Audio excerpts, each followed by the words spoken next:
صحیح مسلم کو جناب عبداللہ ابن مسعود رضی اللہ تعالیٰ عنہ کہہ رہے قرآن کرو گے سنت چھوڑو گے، لو ترکتم سنت نبیکم لزللتم، اگر محمد کی سنت کو چھوڑو گے گمراہ ہو جاؤ گے، راہ راست سے بھٹک جاؤ گے، صراط مستقیم سے پھسل جاؤ گے، کامیابی کا راستہ بھول جاؤ گے، امن و سکون کے راستے سے ہٹ جاؤ گے۔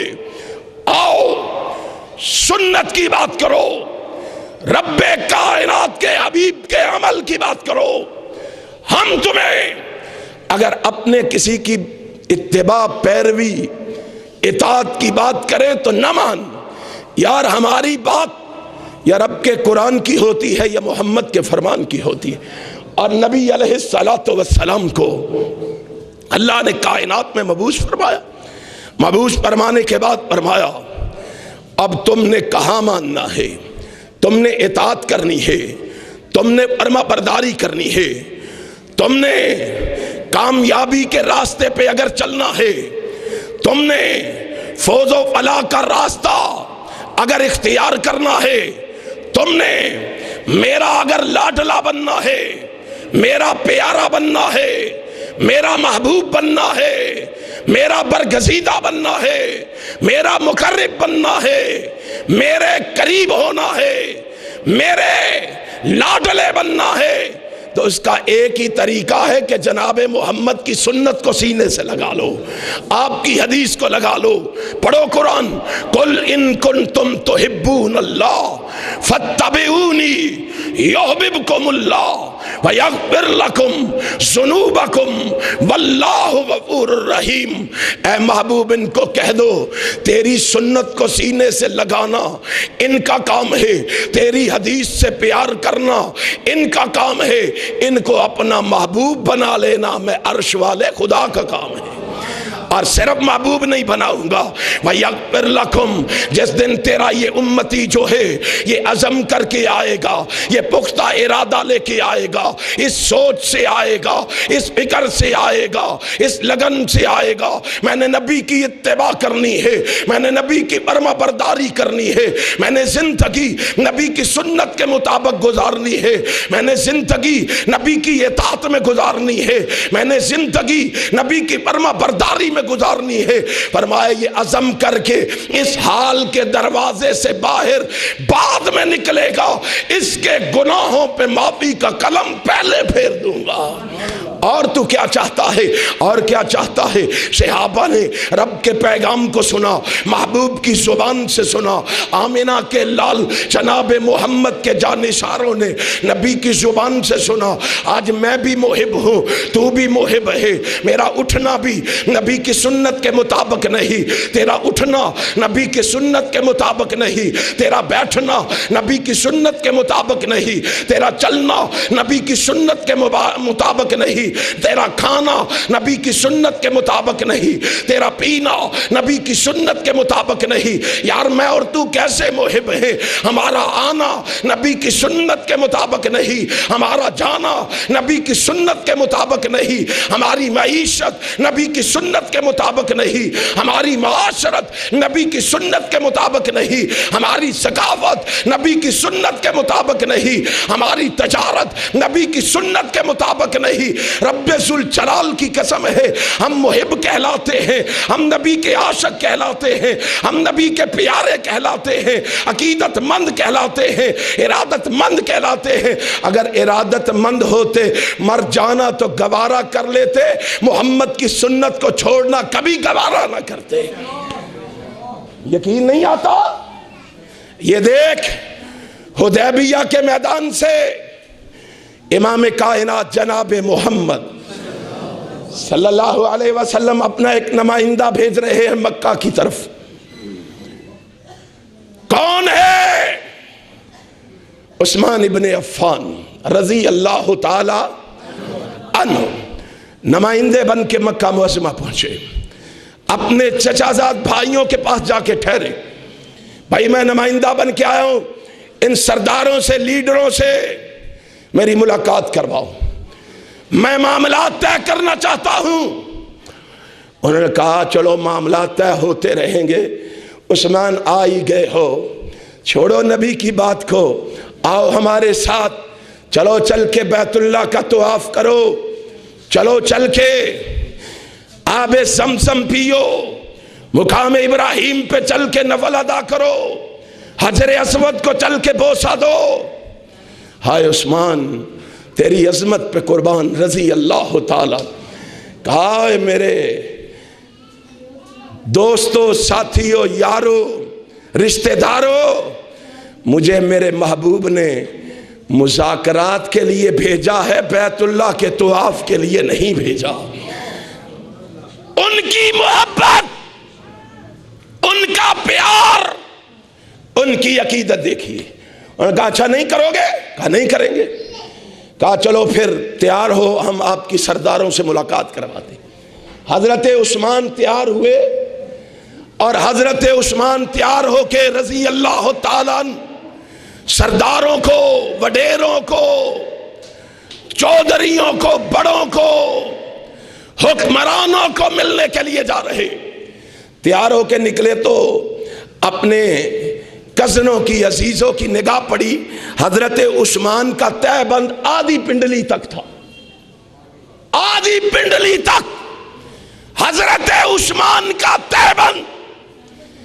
بھائی آگے بڑھا، بھائی ہم تو بڑے لوگوں سے ملنے جا رہے ہیں، یہ کیا حلیہ بنا رکھا ہے، تہ بند نیچے کرو۔ پتہ ہے لوگ مذاق کریں گے، لوگ تمسخر اڑائیں گے، ہماری عزت نہیں رہے گی، ہماری عزت نہیں رہے گی۔ ہائے عثمان، اور ان کی تربیت میرے محمد نے کی تھی۔ ہم نے نبی کا فرمان پڑھا ضرور ہے، اپنے آپ کو اس سانچے میں ڈھالنے کی کوشش نہیں کی۔ عثمان کہتے ہیں تم کہتے ہو عزت نہیں رہے گی، عثمان سے پوچھو سنت کی اہمیت، عثمان سے پوچھو سنت کا مقام و مرتبہ۔ عثمان بولے، کہا تم کہتے ہو عزت نہیں رہے گی، اللہ کی قسم عثمان کی جان بھی نہ رہے، جان جاتی ہے چلی جائے، عثمان محمد کی سنت کو نہیں جانے دے گا، نبی کی سنت کو نہیں جانے دے گا۔ جاؤ، وڈیروں کی کوئی پرواہ نہیں ہے، حکمرانوں کی کوئی پرواہ نہیں ہے، ہم نبی کی سنت کو چھوڑ سکتے نہیں چھوڑ سکتے۔ ان سے پوچھو سنت کی اہمیت کیا ہے، ان سے پوچھو سنت کا مقام عمر پر۔ یہ تو یہ رہے، اب پڑھیے سد الغابہ کو، طبقات ابن سعد کو، الاصابہ کو، الاستیاب کو، حذیفہ بن یمان رضی اللہ تعالی، اونچی کہو رضی اللہ تعالی، رضی اللہ صلی اللہ علیہ وسلم پہ کہنے پہ تو کوئی پابندی نہیں ہے نا، اور ویسے بھی پابندیاں مولویوں کے لیے، آپ کے لیے نہیں ہیں، آپ بولیں۔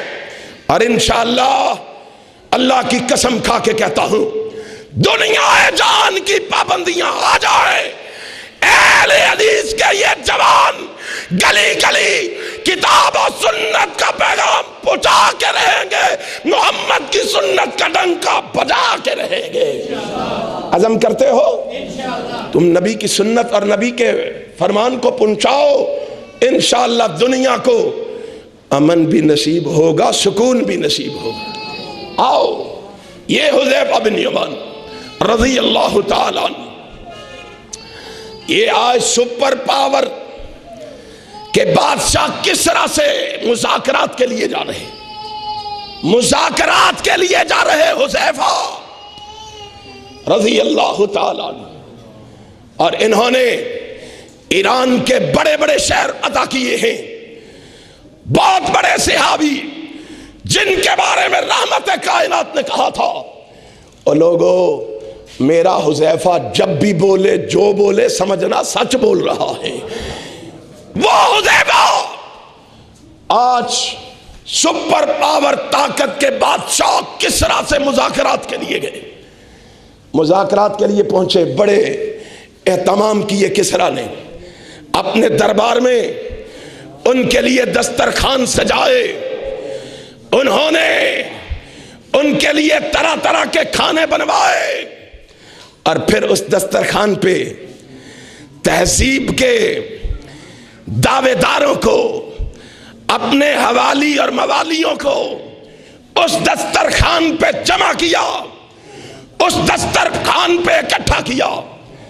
حضرت حذیفہ بھی بیٹھے رضی اللہ تعالیٰ عنہ۔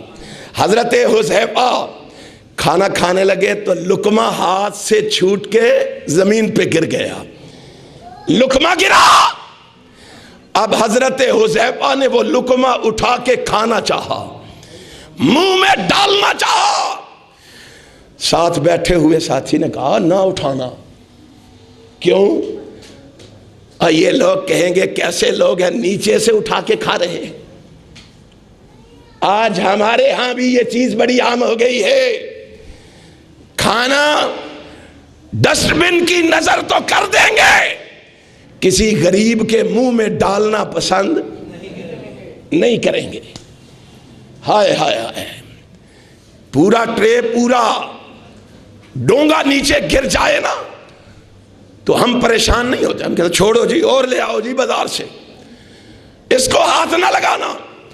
حذیفہ کو پکڑ لیا گیا، کہا نہ اٹھانا، بڑے بڑے وڈیرے بیٹھے ہوئے ہیں، تہذیب کے بڑے بڑے دعوے دار بیٹھے ہوئے ہیں، نہ اٹھانا۔ ہائے ہائے ہائے ہائے۔ حضرت حذیفہ کہتے ہیں کیوں نہ اٹھاؤں، میں نے تو اپنی آنکھوں سے دیکھا ہے، اگر لقمہ محمد کے ہاتھ سے بھی گرتا نبی اٹھا کے کھا لیا کرتے تھے، کیسے نہ اٹھاؤں؟ کہا نہ اٹھانا۔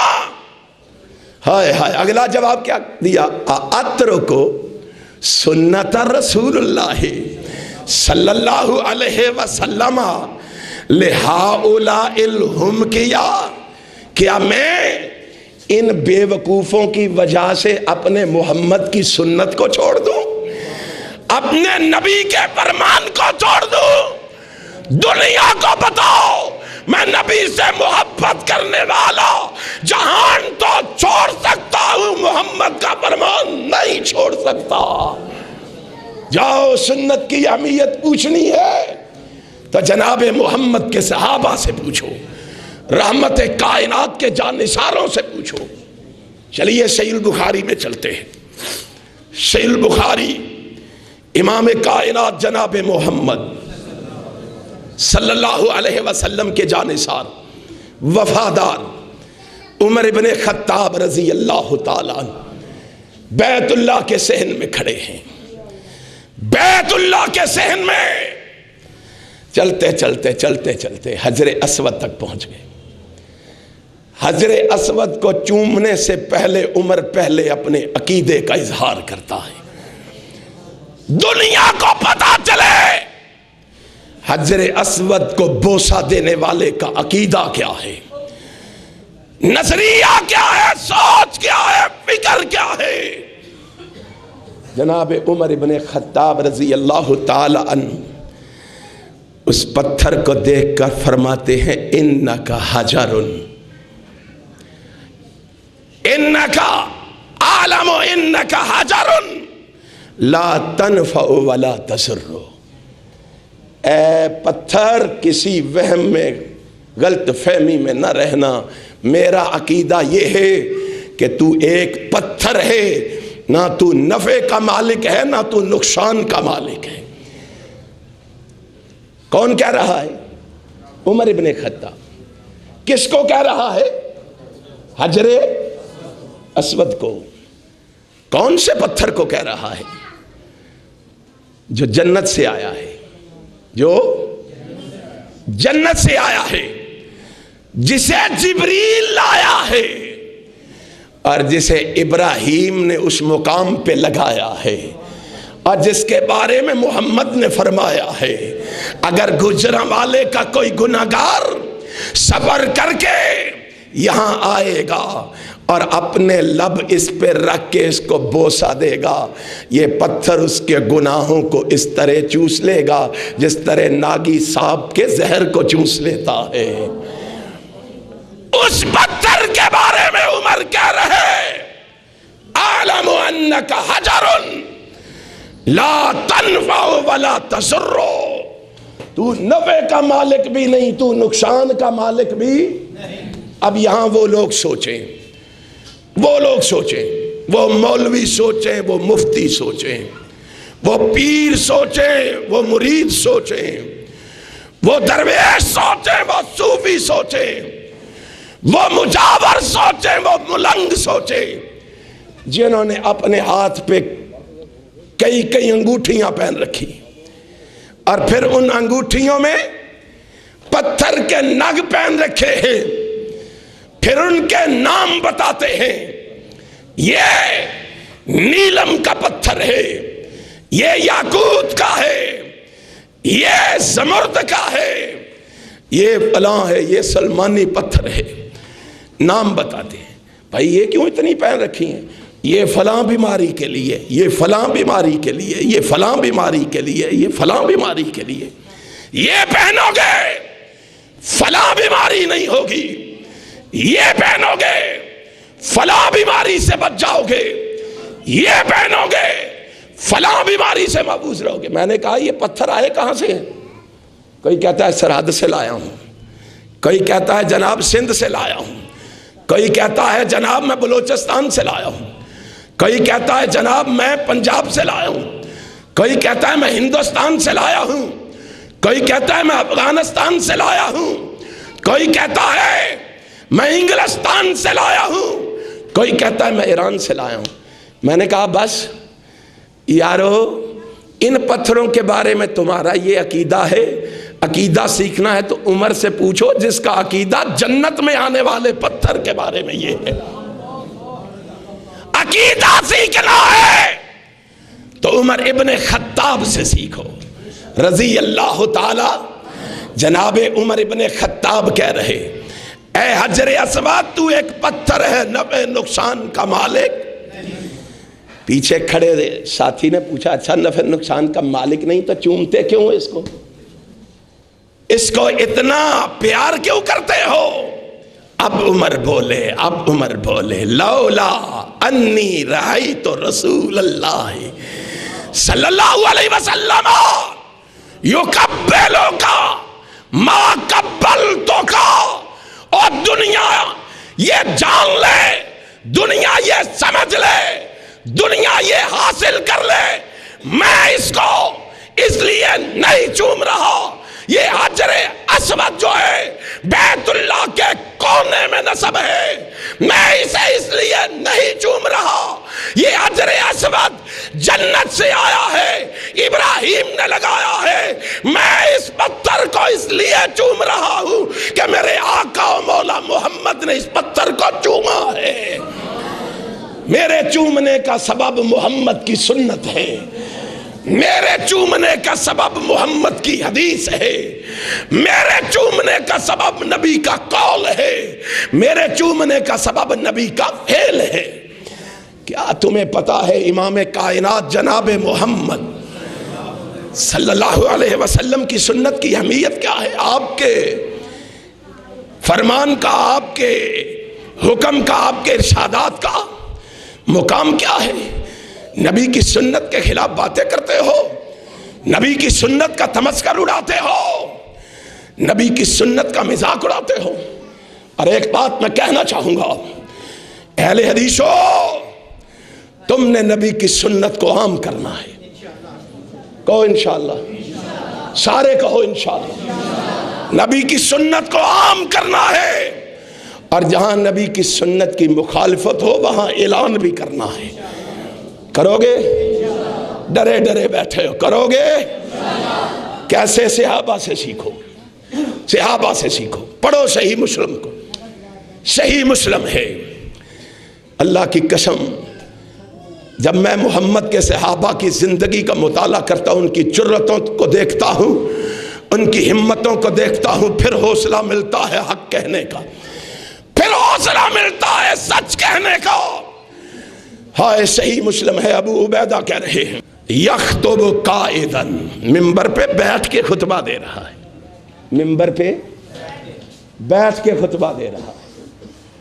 ہائے نبی کے صحابہ کی جرأت پہ قربان جاؤں، نبی کے صحابہ کی ہمت پہ قربان جاؤں، نبی کے صحابہ کی سنت سے محبت پہ قربان جاؤں۔ حضرت کعب بن عجرہ نے وقت کے حکمران کو بیٹھ کے خطبہ دیتے ہوئے دیکھا، نام ہے عبد الرحمن بن ام الحکم، بیٹھ کے خطبہ دے رہا ہے۔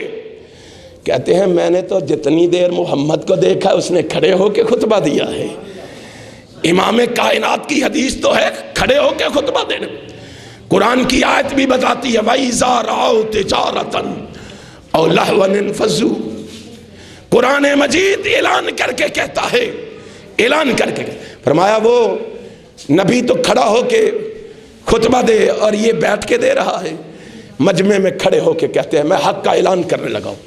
کہا کیا کرو گے؟ کہا اعلان کرنے لگا ہوں۔